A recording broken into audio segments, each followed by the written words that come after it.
हाँ और फिर बीच में ये चुन्नी ने ई लिखा। वाह, फिर से आर लिख के बताओ।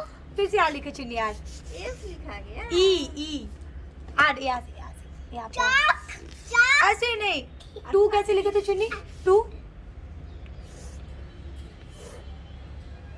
तो एच है। अरे वाह, ये एच लिख दिया। और क्या आता है तुमको? और लिख के बताओ। चुन्नी को एस भी आता है। एस आता है ना चुन्नी?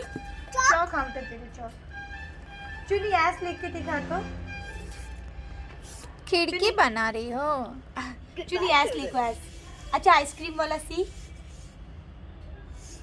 यहाँ से यहाँ से डी। हाँ आइसक्रीम। हाँ करो करो करो। इस पे नहीं। अच्छा क्या है? अरे वी। वाह चुन्नी, चुन्नू वी लिखा है। वी वेरी ना गुड, उल्टा लिखा था, वेरी ये गुड, सी है। वेरी